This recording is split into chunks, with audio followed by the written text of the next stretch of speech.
In my home office, converted from an apartment room, I was immersed in designing a new logo. It's been 3 years since I started working as a freelance designer, specializing in corporate branding.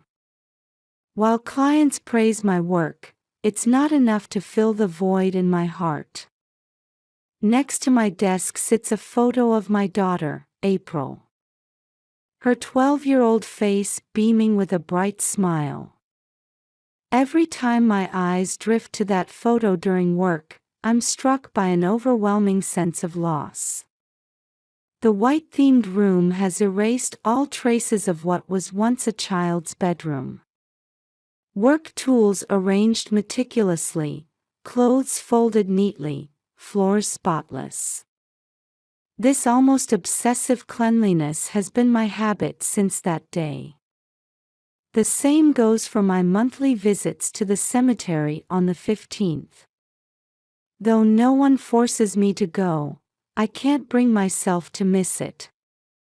Looking back, my marriage to Gregory 10 years ago seemed like a dream. Our days began with April's laughter in our newly built house. From her birth to her first words, kindergarten enrollment, and elementary school sports days. On weekends, the three of us would go to the shopping mall and share April's favorite red velvet cupcakes. This happiness began to change after Gregory's promotion. Late-night overtime, weekend work, overseas business trips. Time with family gradually diminished. The tragedy struck suddenly on August 15, 2019. April vanished on her way home from school.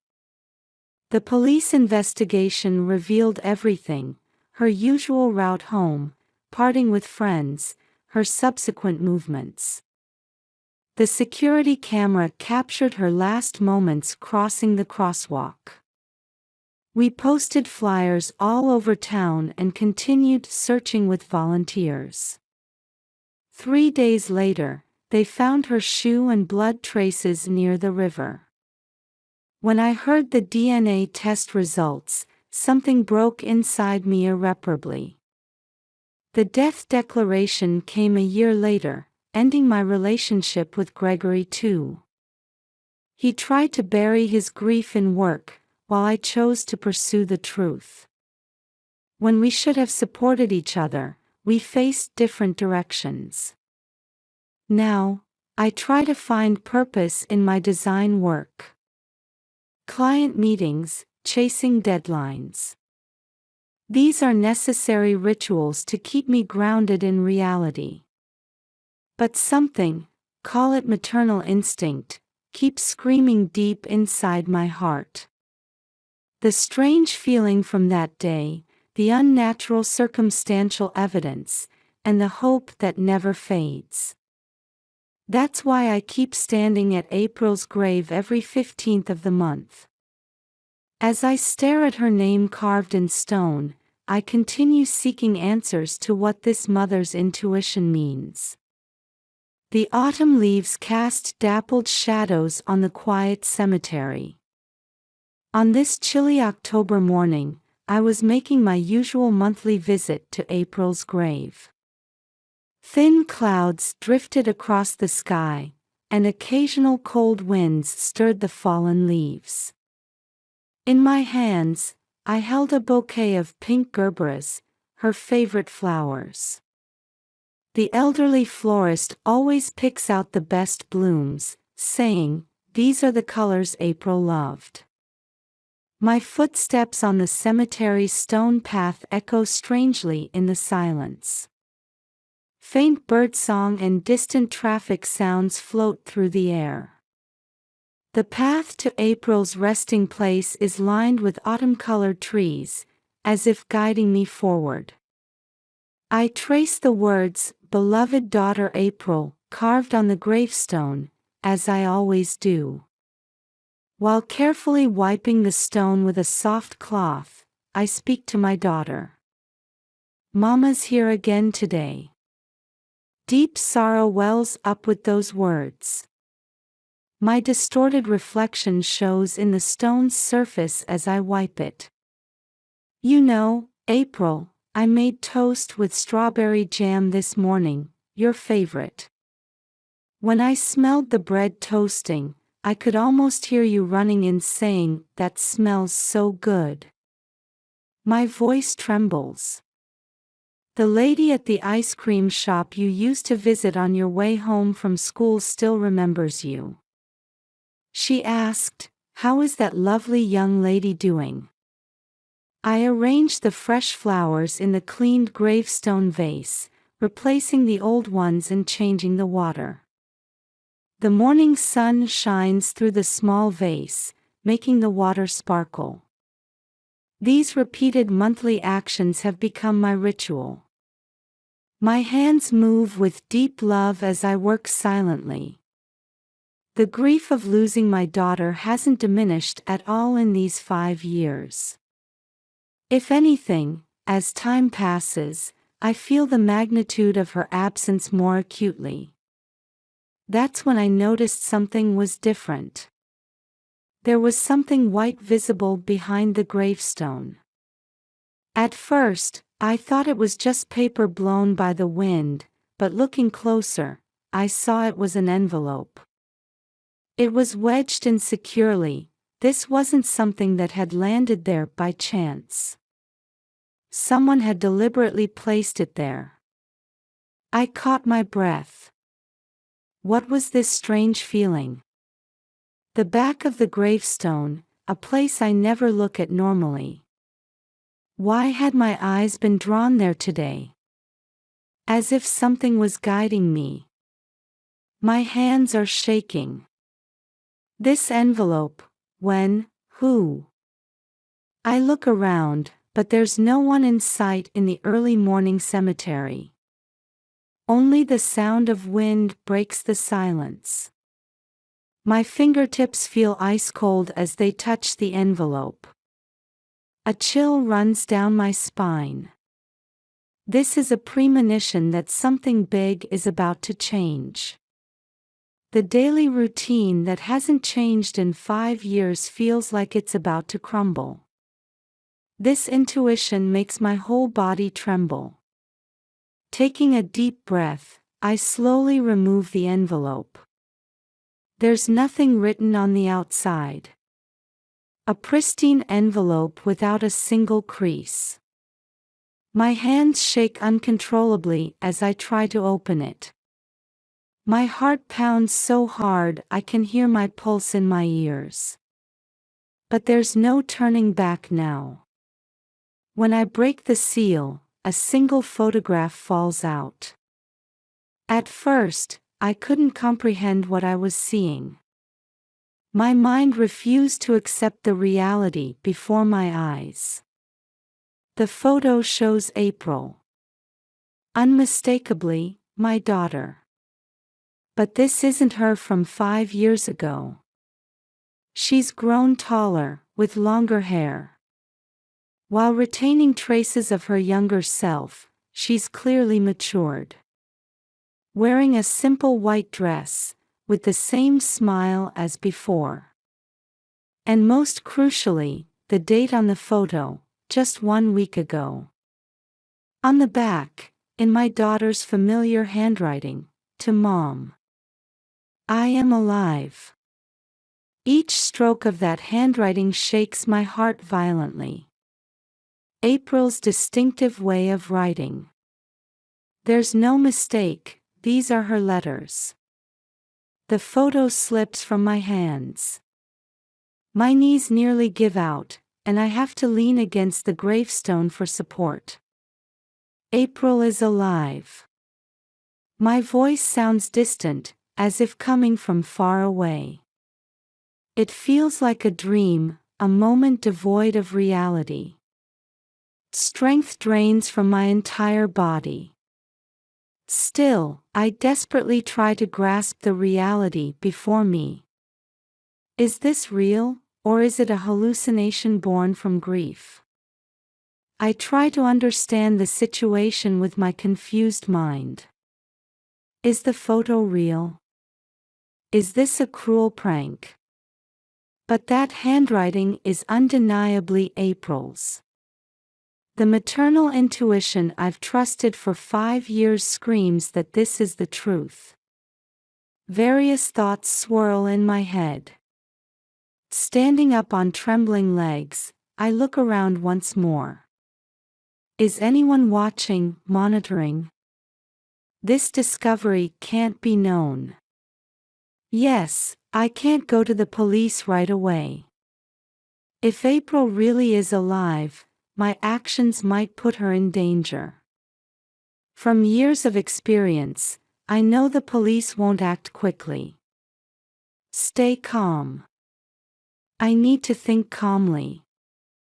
I take a deep breath. Yes, that private detective agency. I remember the newspaper article from 6 months ago. A former police officer specializing in missing persons cases.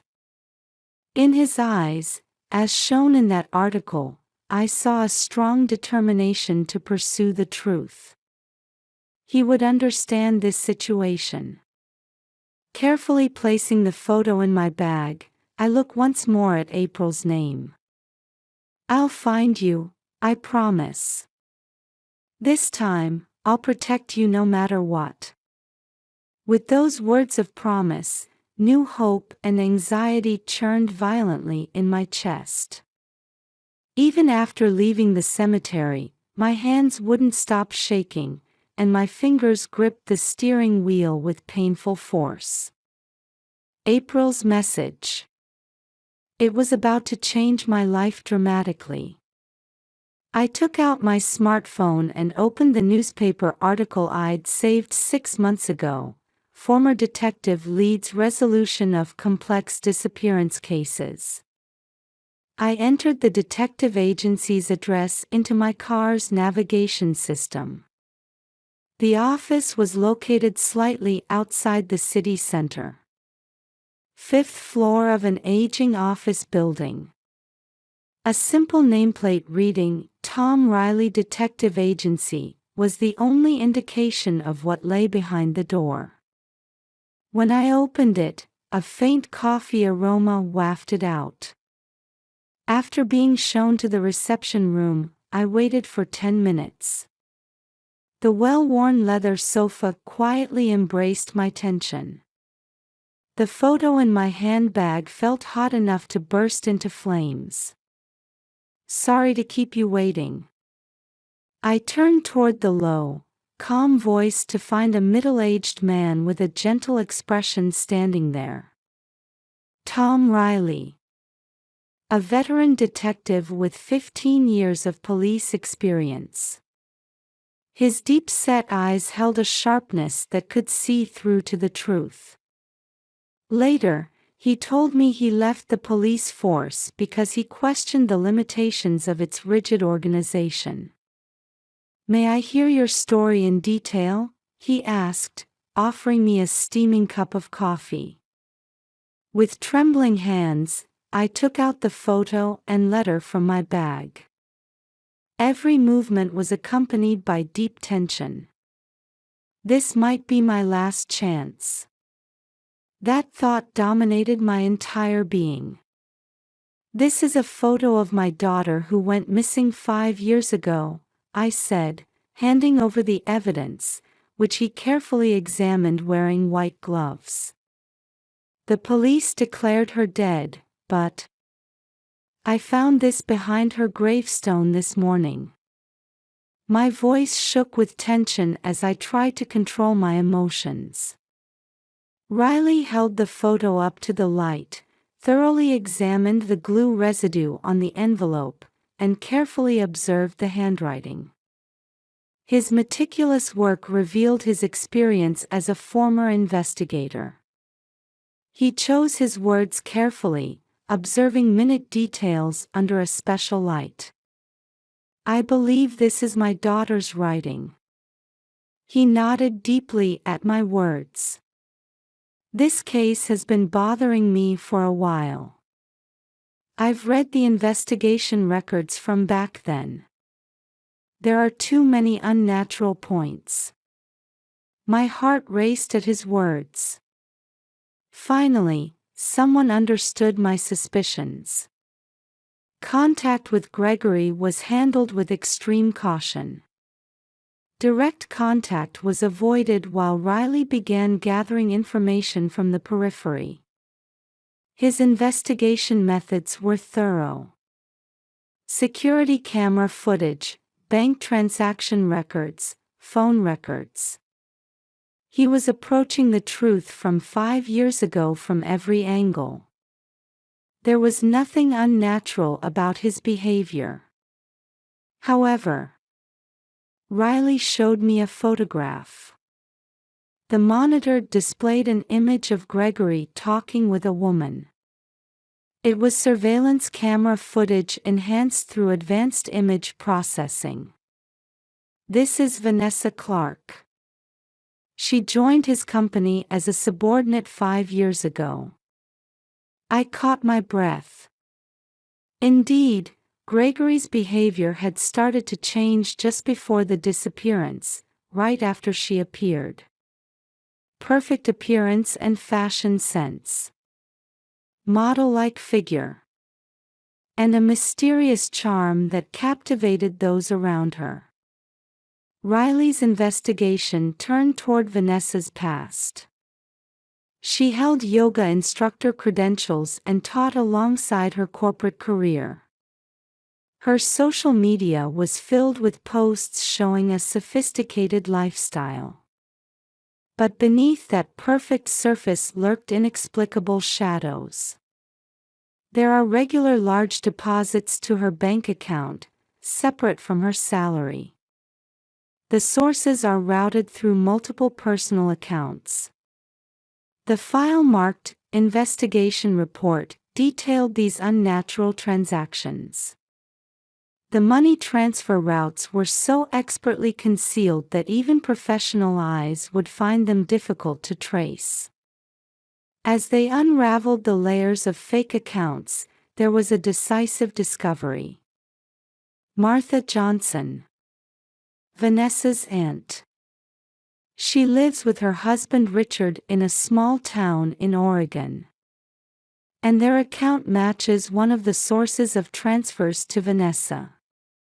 The monitor showing the investigation results displayed a complex relationship chart. Martha and Richard Johnson were former high school teachers. They appeared to be an ordinary rural couple. However, their bank transactions showed clear abnormalities. Heavy debt. And regular deposits that offset it. 2 hours by car from Salem, Oregon. Maple Grove, a small town with a population of just 2,000. The satellite photos Riley obtained showed a quiet residential area surrounded by forest. And at its center stood an old church. My spine froze when I saw the photo. This church, Caroline. It belongs to the same denomination as the church at April Cemetery. All the dots were starting to connect. The Johnsons' house was right next to the church. Information that they never missed Sunday service. And the place where April left her letter. This couldn't be coincidence. Riley carefully chose his words. Given all the evidence so far, we need FBI cooperation. This is likely an organized crime crossing state lines as a kidnapping case. On his desk, a report for the FBI was already prepared. Detailed evidence photos, transaction records, profiles of those involved. Everything was arranged meticulously. The rescue operation plan was carefully crafted down to the smallest detail. FBI Special Forces, local police, and our team. Every movement had to be perfectly coordinated. One mistake could put April in danger. Sunday service time is the most appropriate timing, Riley said. The operation room's whiteboard showed diagrams of the church and its surroundings. The Johnsons always come to church. We'll simultaneously search their house and protect April. Evidence was checked one by one, and each team's positions were determined. Communication equipment tests, emergency response procedures, standby locations for medical teams. Everything was prepared with worst-case scenarios in mind. We will succeed, Riley's assured voice mixed hope with anxiety. 5 years. The weight of stolen time. And the moment of reunion about to arrive. I closed my eyes deeply, picturing April's smile. Wait for me. We'll be together soon. Morning mist enveloped the town of Maple Grove. 1 hour until the operation began. FBI special forces were already positioned around the church. Surveillance of the Johnsons' house had already started. Riley was making final confirmations in the car. Sunday service starts at 9 o'clock. The couple and April usually leave the house at 8:45, the radio whispered quietly. Vanessa Clark's arrival confirmed last night. She's staying at the Johnsons'. My hands were shaking. A reunion after 5 years. But it was too early to feel relieved. 30 minutes until operation start. The clock hands moved cruelly slow. The family heading to church appeared on the surveillance camera. April. A girl in a white dress. The same outfit as in the photo. My heart raced. With the signal, everything moved at once. Special forces surrounded the couple and April heading to church.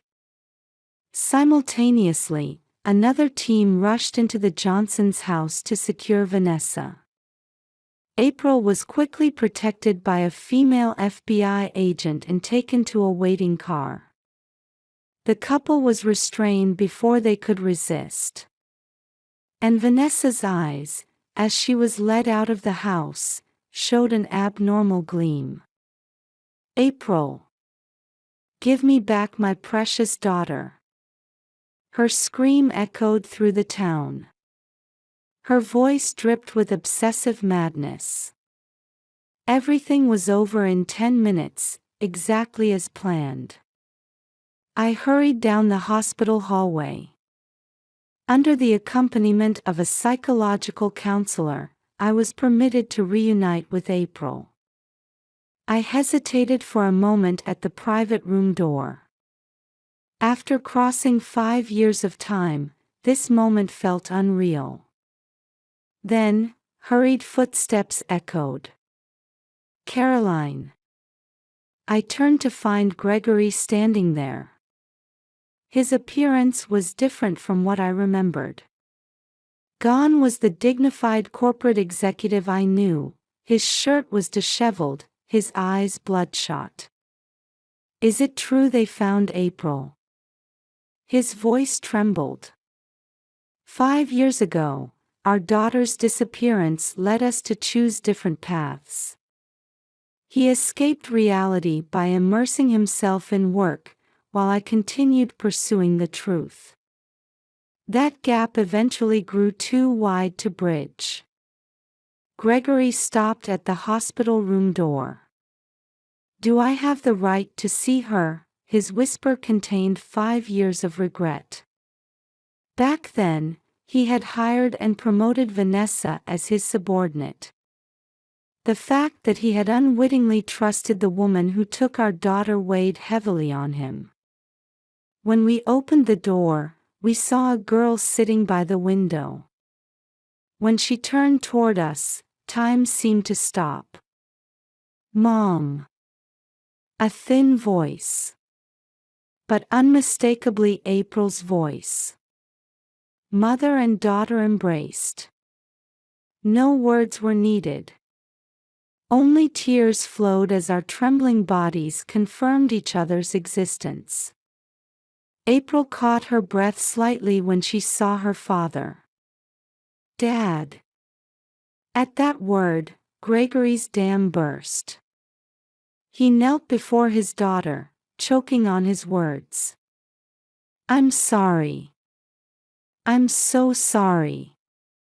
Dad couldn't protect you. It's not your fault, Dad. April's voice was thin but certain. Vanessa was kind to everyone. She fooled everybody. At those words, tears flowed from all three family members. The psychological counselor quietly watched over us. Let's take our time, she advised, and we nodded. There was no need to rush everything until April's heart was ready. As evening approached, April quietly began to speak. In the soft light streaming through the hospital room window. Hey, Mom. I need to tell you about that letter. Her voice was thin but held firm resolve. Actually, I was allowed to go to church every Sunday. Martha and the others always took me to church. And that church, it was next to the grave you built for me. Those words took my breath away. During the service, adults were focused on the sermon, so children could play in the church garden. No one was suspicious. So, I used that time to place the letter behind the gravestone. Fear of those memories reflected in April's eyes. But I was scared. If they found out, Vanessa would. Vanessa always threatened me, saying, if you try to escape, I'll do something to your mother. That's why I couldn't run away. But at least the letter. I wanted Mom to know I was alive. The FBI interrogation revealed the full scope of the incident. Vanessa Clark harbored psychological trauma from failed fertility treatments. This manifested in a distorted way. The crime was meticulously planned. She gained Gregory's trust and established her position within the company. While gathering family information, she took advantage of his late return times to approach April. The kidnapping on the way home from school. Blood and shoes prepared in advance to fake the disappearance by the river. Even her conspiratorial relationship with the Johnsons was systematically built. I can't have children. But that child, she could be my daughter, Vanessa said during interrogation. Her abnormal obsession with April had begun 2 years earlier. And her intense jealousy toward Caroline developed into the kidnapping plan.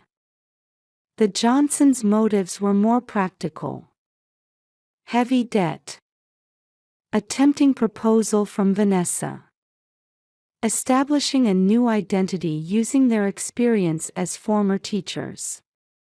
She was truly happy with us. Richard Johnson's testimony showed his disconnect from reality.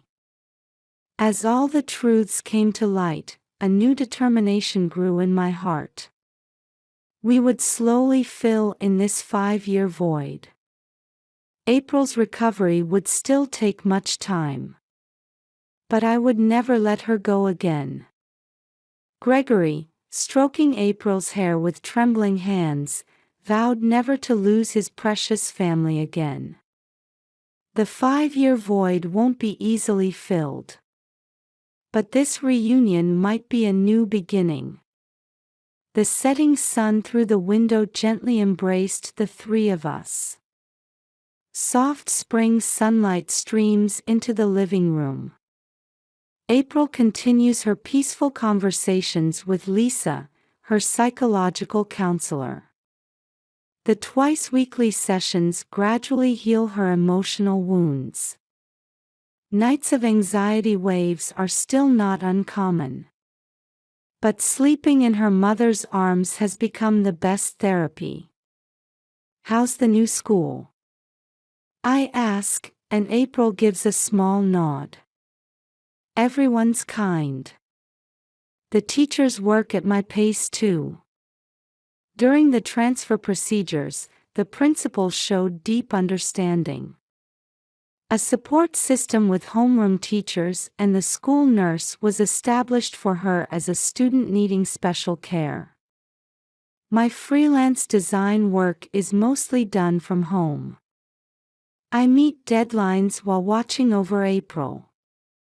Sometimes the schedules are demanding, but my daughter's presence drives me forward. Gregory joins us on weekends. Our initially awkward relationship is gradually changing, centered around April. Family photos at the zoo and aquarium. Smiles while sharing ice cream. New memories are steadily accumulating. The trial attracted significant public attention. Planned kidnapping targeting a child, 5 years of captivity, fabricated family relationships. The media continued reporting on the case's abnormality daily. Vanessa received a 15-year prison sentence.